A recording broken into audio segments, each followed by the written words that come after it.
Nagbabalik na naman ang inyong tagapaglingkod ng mga balita at pawang katotohanan lamang. Naging mainit nga na usapin sa mundo ng social media.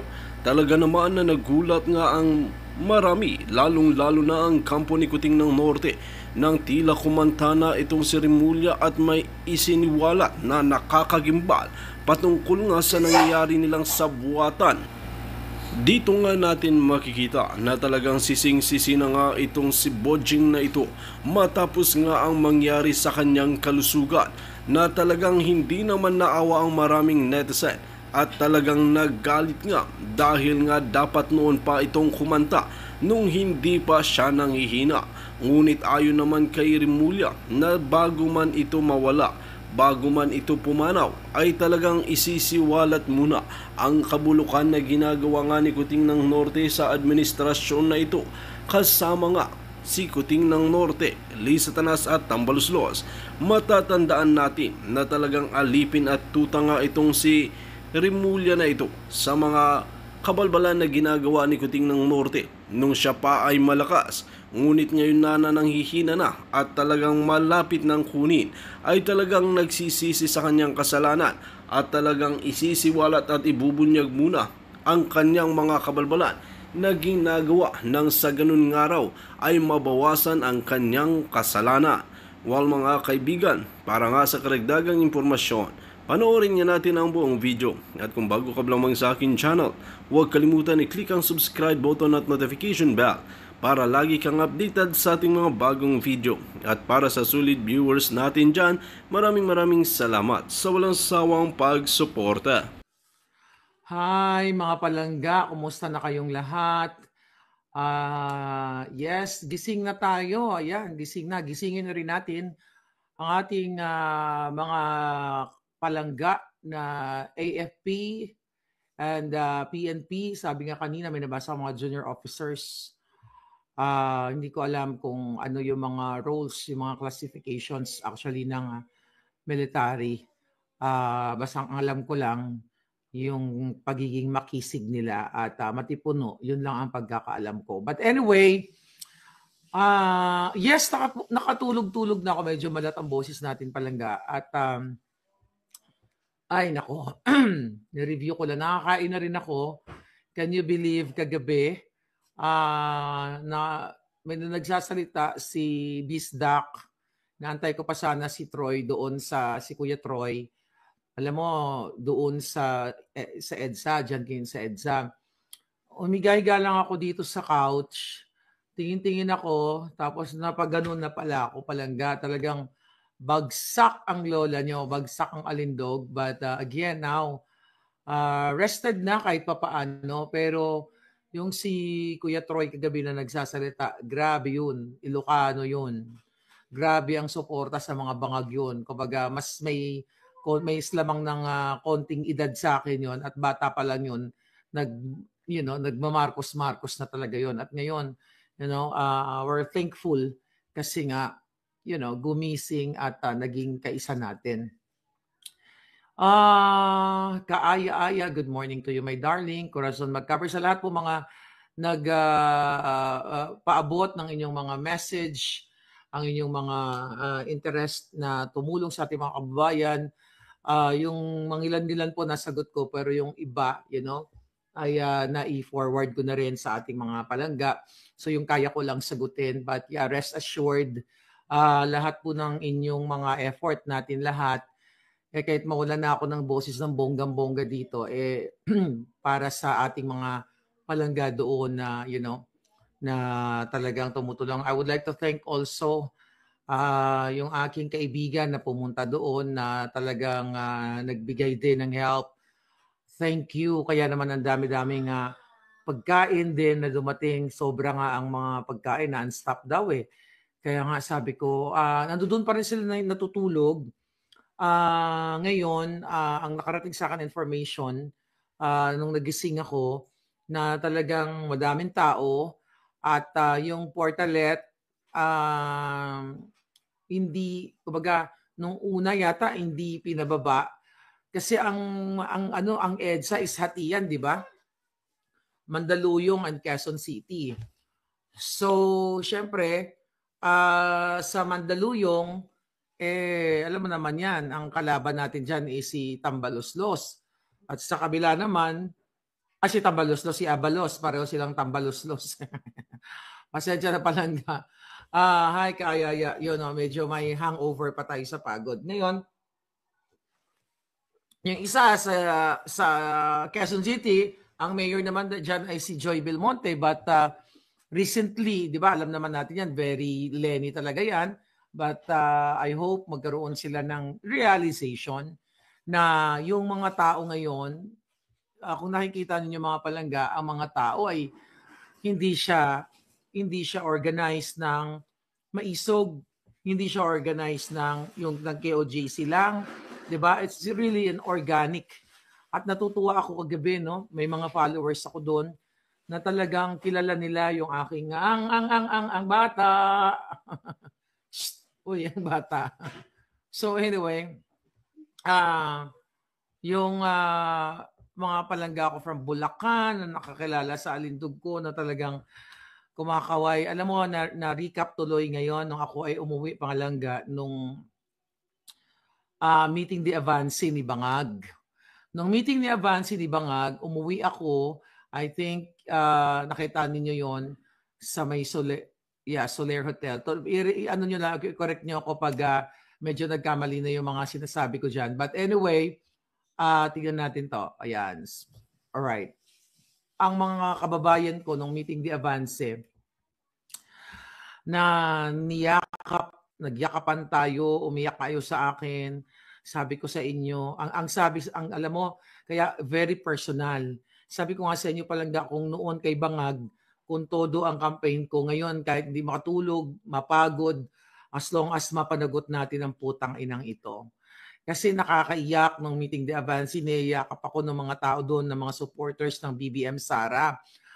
Nakita niyo po yun, nag-live tayo. Although ginorgor na nila yung aking Facebook page na, dalawang Facebook page na more than 1 million across ang followers, ang subscribers, na umayakap kayo na, Miss Marlica, sana po makapagtrabaho kami. Alam niyo, mga kababayan, tumatatak kasi yun sa puso ko. Yung mga palangga ko na niyakap ko nung dun sa meeting de Avance, naalala nyo yun? Umiiyak kayo. Umiiyak kayo, natuwang-tuwa kayo dahil BBM Sara nag-unite. Sabi mo, talagang ayun, nandoon yung palangga ko na tahimik na rin, na I believe dismayado na rin sa kanyang sinuportahan. Hindi ko yun makakalimutan. Kasi binulong yon ng tao sa akin palangga. Binulong yon. Niyayakap ko yung mga tao, ma'am, sana po mabigyan kami ng trabaho ni BBM, ni Inday Sara. Yun, hindi yung mga taong yun na yumakap sa akin. Hindi naman nagsabi, Miss Marlica, baka naman po bigyan niyo ako ng ayuda. Walang ganon. Ang binulong nila, mga kababayan, trabaho. Ang sagot ko sa kanila, oo, sabi ganon, ano po natin, ipupush po natin kay BBM tsaka kay Inday Sara. O, lalo na kay BBM. 'Di ba? Kay Bangag na makapagtrabaho po kayo. Sabi ko gano'n, na mabigyan po kayo ng opportunity. Sabi ko pa nga, mag-email kayo, mag-message kayo sa akin, sa inyong mga iba't ibang sektor. Ibabato natin sa Malacanang pag nakaupo na. Kaya personal ang galit ko sa mga putang inang ito, mga kababayan. Dahil yung tenga ko hanggang ngayon, naririnig ko nung umuwi ako sa Pilipinas, na umiiyak yung mga tao, Miss Maharlika, sana po magkapagtrabaho kami. Yun, very personal yung galit ko sa mga putang inang Marcos na to dahil sinuportahan ko sila. Hindi para sa personal gain ko. Alam nyo yan. Nung pumunta ako mga palangga, nare-recall ko na nakita ko yung dami ng tao dyan kahapon at ngayon natutulog yung aking mga kababayan. Yang mga taong yan, kung bibigyan ng opportunity na makapagtrabaho, mababago yung buhay niyan. Nung pumunta ako sa headquarters, babalikan ko lang po, dahil yung ating mga field reporter ay tulog pa sila Maui, sila JM, tulog pa sila Nelson Channel, ang mga, I think, mga nag-ano sila, nagpahinga sila. Kaya ganito yung galit ko, kaya Alam mo yung pakiramdam ni Pangulong Duterte na na nananawagan siya sa mga military. Alam nyo na adik si Bangag. Alam nyo po, kayo mga bruskong mga military kayo, nung umuwi ako sa Pilipinas, campaign, April, ni piso hindi ako nanghingi ng pamasahe kay Marcos Jr. Okay? Dahil choice ko yun. Pwede akong manggancho katulad ng mga nakapaligid sa kanila na pera lang ng bayan. Pwede ako magpa-arte-arte kay Lisa. Baka naman, wala akong pamasahe, Pero choice kong gumastos sa sarili ko dahil gusto ko somehow na, sabi nga nila, lead by example. Kung manghingi ka, mangungurakot ka, hindi pa nakaupo yung tao, wala ka rin pinagkaiba. Kaya ni piso, wala po ako hiningi sa mga putang inang yan. Kaya nung pumunta ako sa headquarters, ano ang nakita ko? Mga loyalista na sumusuporta kay Bangag, yumakap sa akin. Doon ko nakilala si Tita, forgot, sa Canada, si Mrs. Roque. Okay? Ang tawag ko si Tita. Tita Zenny, sorry Tita. Medyo kulang ako sa tulog. Get well soon nga pala, Tita. Doon ko nakilala si Tita Zenny Roque doon sa headquarters na nag-aabang pala siya sa akin na baka sakaling pumunta si Maharlika. Okay, doon ko nakita at nakita ko kasi tumutulong yun doon. Katuwang ko yun na tumutulong, nagbibigay ng pagkain sa rally, sa mga ni Bangag during the time. So niyakap ko yung mga tao doon. Ang tanong ko kaagad, nakita ko saan pa kayo galing. Yung mga LGBT po doon na supporter ni Bangag sa headquarters. Miss Maharlika, ganyan-ganyan. Galing pa po kami ng Laguna. Ang unang tanong ko sa kanila, binibigyan ba kayo ng pagkain? Wala nga po eh. So anong ginawa ko? Hindi ko sinasabi ito para i-brag ko sa inyo. Meron akong bitbit na lagi na kasi bumili kayo. I think may Wendy's doon sa tabi, basta may food chain doon. Bumili kayo, pagkain, gano'n. Sabi ko nga dito kay Joe, yung kaibigan ni Lisa, sabi ko, bakit walang pagkain yung mga tao? Tapos alam mo kung anong masakit sa akin, mga kababayan? Pag-akyat ko sa putang inang headquarters ni Marcos Jr. sa Mandaluyong, overflowing ang pagkain. Kaya doon pa lang, sabi ko nga sa inyo, nakita ko na yung unfair treatment. Pero sige lang, dahil baka nagkamali lang ako, baka na-mismanage lang ng mga tao ni Lisa. Anong sabi ko sa iyo, Joe, kung nakikinig ka, dahil yan ay, hindi na rin kayo masyadong nag-uusap. I don't know kung anong stand niya sa politika, pero umalis na rin yan sa Pilipinas. Ano ang sabi ko sa iyo, Joe? Sabi ko, bakit hindi bigyan ng pagkain yung mga loyalista sa baba? Ano ang sabi niya sa akin? Na hindi naman kasi ako ang dyan, control. Hindi naman ako may dyan, ganyan. Alangan naman, inimbita lang ako doon. Kahit sabihin vlogger ako, naiepal ako doon. O asan yung mga dyan? Mga pagkain, ibigay nyo dyan sa baba.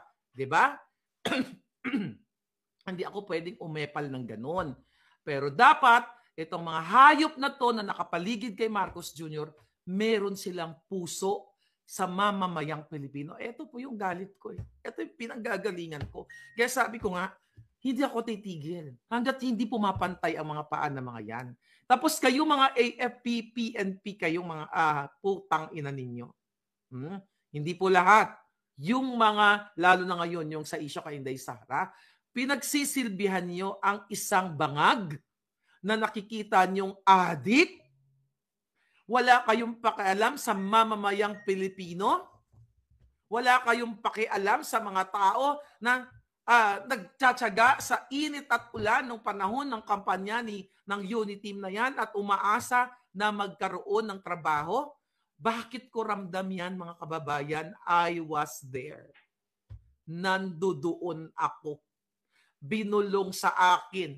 Kahit i-review nyo, andyan pa yung ibang mga video, niyayakap ako ng mga tao.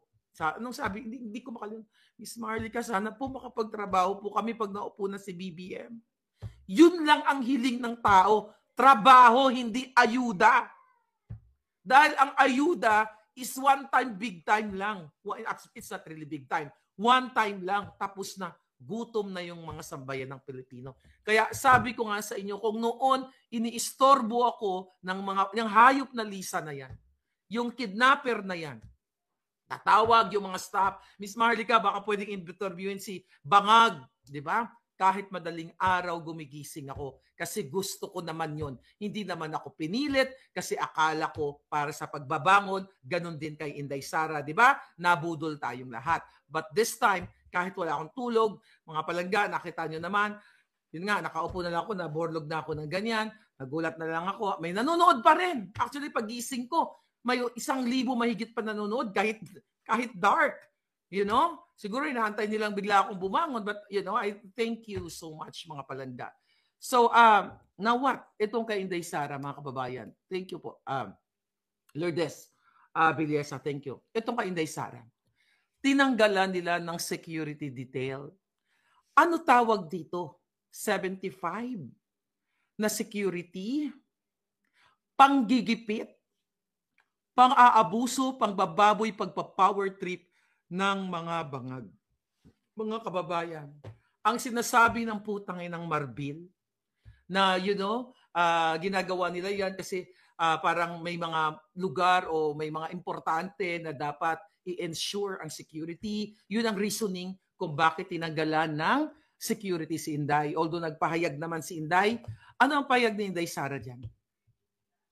Itong laban na ito palaga, personal lahat to sa atin na nabudol at nangampanya na ginamit ang ating mga sariling pera.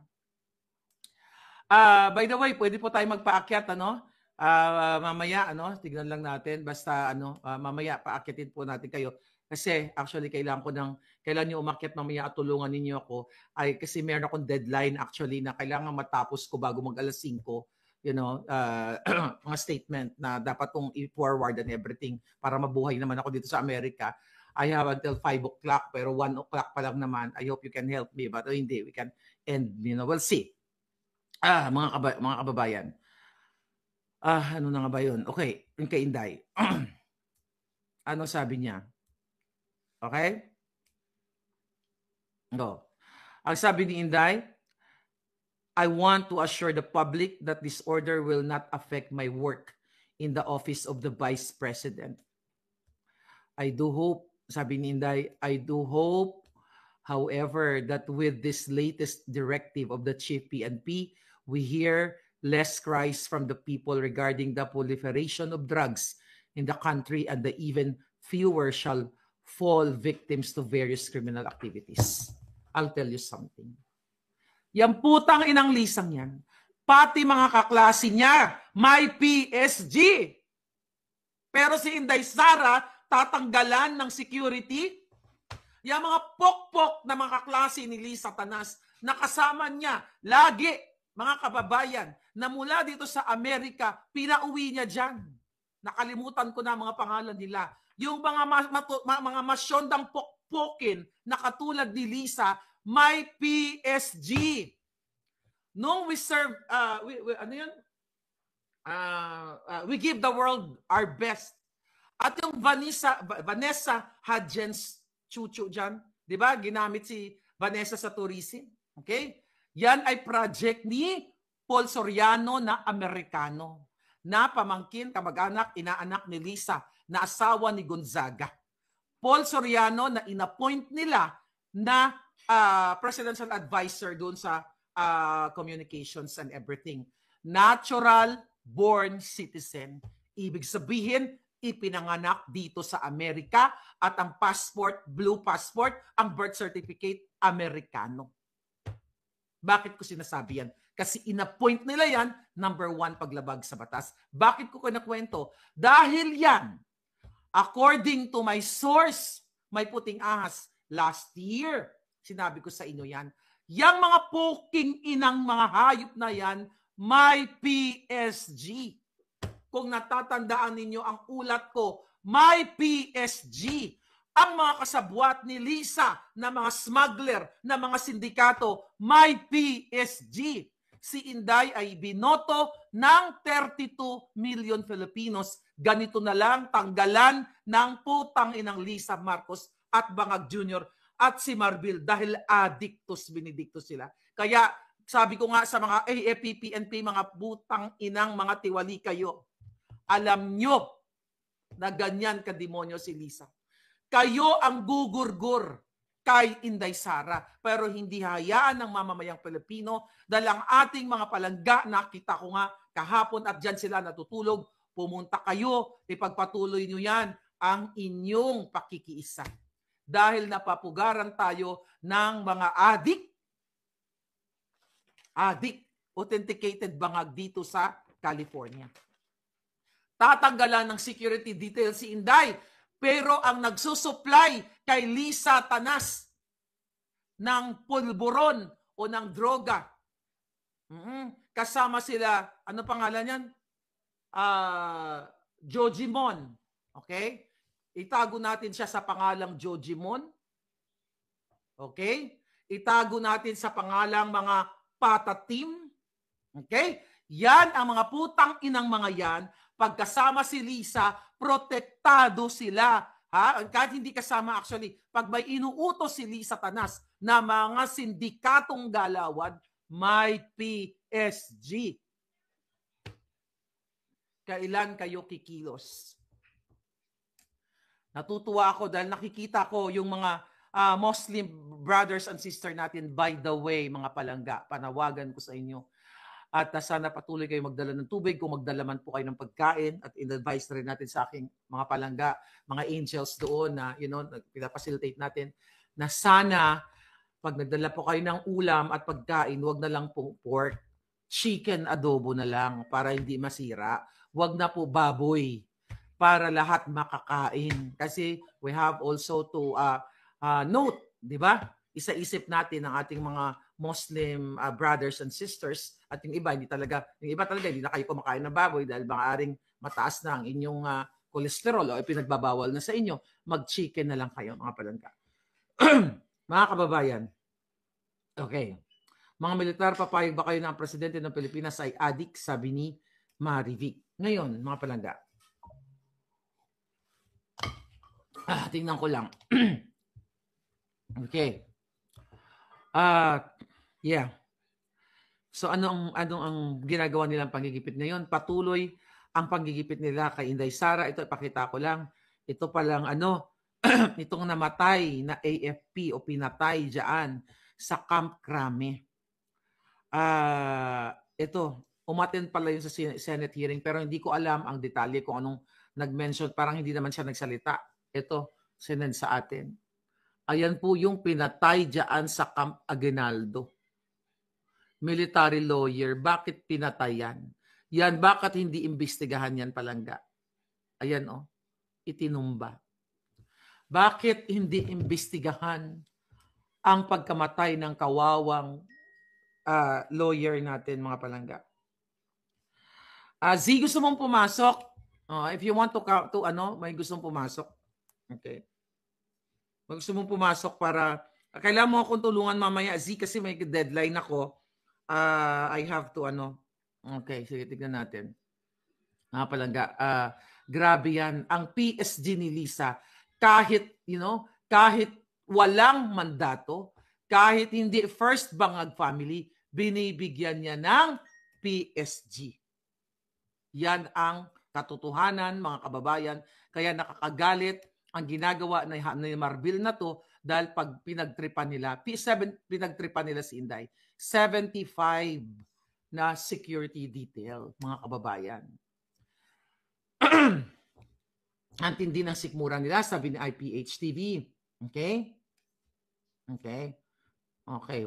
Pag nakakita kayo ng troll, Sir Zorro, pakigurgur para sa akin. I don't have time to deal with them today. Okay? Dahil ubusin natin yung energy natin. Okay, Bangsamoro nagrally din sa Batasan, sabi ni Cela V.O. Dumiretso na po kayo sa EDSA dahil tuloy-tuloy yan. Okay, yung mga gustong mag-rally, November 29, go! Kung gusto nyong makiisa, wag na po kayong mag-set ng date. This is the day. Wag na tayong mag-ano na kung sino ang nag-organize, ganyan-ganyan. Organic random people, ako wala akong makipakinabang dito. Wag na tayong tipong, ay ako, sip-sip dito, sip-sip doon. Iisa ang ating intensyon. Wakasan ang pagkakaroon ng adik na presidente. Adik na special assistant to the president. Anton Lagdameo. Isa yan sa very strong na pasabog ni Pangulong Duterte. But prior to that, sinabi na yan ni Miss Cathy Binag, mga palangga. Yeah, doon po sa mga nagtatanong na magpadala later, makipag ano po muna kayo. Okay? Mag-message muna kayo dito sa akin kasi baka mamaya, yung mga food, lalo na, kailangan facilitate natin ng bonggam-bongga. Ayan, yan. Food, water, anything. Yan po ang ating email. Screenshot nyo na lang yan. Mag-message kayo dyan. At i-forward ko sa inyo ang ating mga angels doon sa Pilipinas. May pag-coordinate sa ating mga angels. Kasi mga palangga, yung iba, by the way, may nag-message pala sa akin na bini-verify nila talaga sumasagot ako. Miss Maharlika, the last time daw na nagbigay siya ng tulong, I don't know kung siya sa kaninong vlogger, may event, may calamity, yung kanyang account daw is na-hack. Sabi ko sa kanya, ano ba yung GCash? Parang, sabi niya sa akin, basta na-hack yung account niya. So, we have to be very careful. Okay na yung mga, ni-screen natin, yung mga nagme-message sa atin. Hindi ko alam kung gaano ka-demonyo yung mga hacker na yan dahil, hindi ako techie, so we have to be very careful. Yun ang concern ng isang, nag-message. Yeah. Actually, hindi isa, 2 tao nag-message sa akin na may problem sila sa GCash ba yun. Anyway, mga kabalangga, okay, wag na kayong umasa kay Browner, sabi ni Lucky29. Sino? Nagantay sa akin si Attorney Trixie. Nandito ba si Attorney Trixie? Teka, dito ba si Panoy? Nag-miss call. Attorney Trix, I'm so sorry ha. Nakaborlog na ako, hindi ko na nakita. Pasensya ka na. Nandito si Attorney Trixie sa Amerika eh. Tiga-tiga natin. Text ko lang siya. Kung gising pa siya, andito siya sa US dahil yung kanyang family reason. Ayan natin. Okay. Okay, message ko lang si Attorney Trix. Gising ka pa? Hindi, gising na yun. Alauna na dito. Alright. Yeah, sorry. Ayan. Yeah. Ngayon, mga kababayan. Kanina, sabi ni Cheche, nga eh. Talagang palangga, na borlog talaga ako. Ay, nako. Anyway. Willing siya. Nga, nag-usap kasi kami. Nag-usap kami, kaso lang na, ang daming pangyayari kahapon. So, si Joe Medina po nag-heart sa mga post related kay Inday Sara. That's good. Di Inday Sara siya, di ba? That's good. Text ko lang si Attorney Text na nakatulog ako. Nakatulog ako. Okay. Nakakagalit. So, anong oras na ngayon sa Pilipinas? Madaling araw na. So, gising na naman yung ating mga palangga. Okay, tignan ko lang to. Okay, copy link. Forward lang natin. Okay. Okay. Hi, everyone from Wyoming. Sabi, Lord, land of the buffalo. Okay, thank you palangga. Sabi ni Cased WYO. Cased Wyoming. Okay.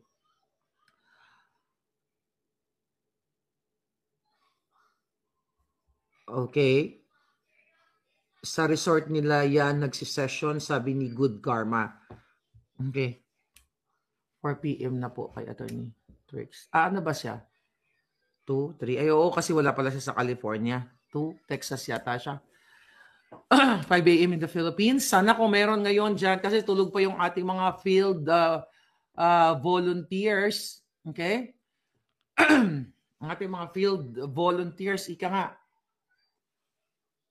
Pero yung ginagawa nila kay Inday Sara, mga kababayan, ay talagang panggagago dahil nga binababoy nila. Alam nyo, yung mga kasabwat ni Lisa Tanas, yung mga special envoy to China katulad ni Michael Ma, may PSG yan. Grabe ang security niyan. Yung mga kasabwat ni Lisa Bangag at ni Marcos Bangag na mga smuggler, may PSG.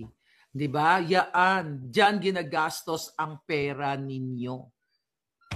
Tapos ang 32 million, okay, na bumoto kay Inday Sara at si Inday Sara ay hindi nila poprotektuhan kasi 'di ba ngayon lang nangyari to sa history ng Pilipinas na ginigipit nila ang Vice President dahil umalis sa kanila at ibinuking ang kaputahan ni Bongbong Marcos, ni Lisa Tanas, ang pagnanakaw, smuggling, bribery, and kidnapping. I hope yan ay sa dami na she's really busy si Inday sa kakasagot sa mga ayop na to. Pero sana itong ano tawag dito, itong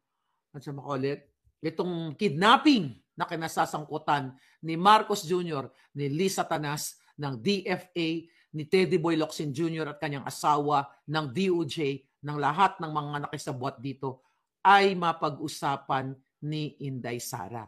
And I hope si distressed mother, she has her own battle. Kaya actually, nakakaano natin yan. Nakaka-relate tayo ng mensahe dyan. So I hope distressed mother, you speak up here, maybe.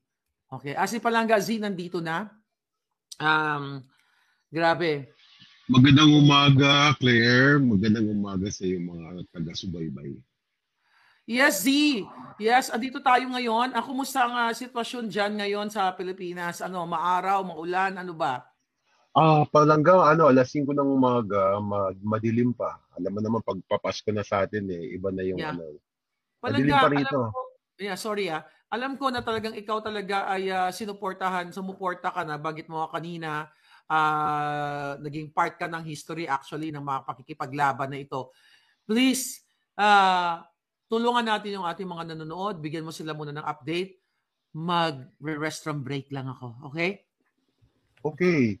Alam mo, naalala ko nung EDSA 2, mga palangga, nung nagkaroon nga ng mass gathering sa EDSA Shrine para ipanawagan yung pagbaba sa pwesto noon ng dating Pangulong Erap Estrada dahil nga sa mga usapin ng katiwalian.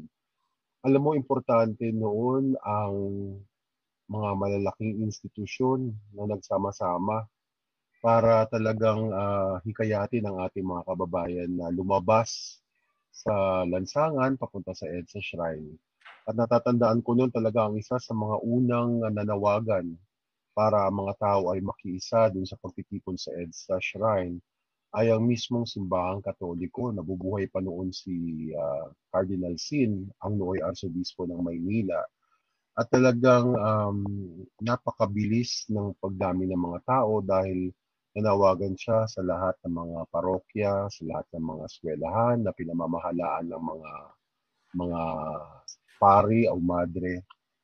Ngayon, sa pagkakataong ito, medyo nakakapagtaka na hindi natin naririnig masyado na ang simbahan ay nagsasalita tungkol sa mga, alam naman natin, very obvious na mga katiwalian at mga injustice na nagaganap sa ating ngayong lipunan, sa pamahalaan.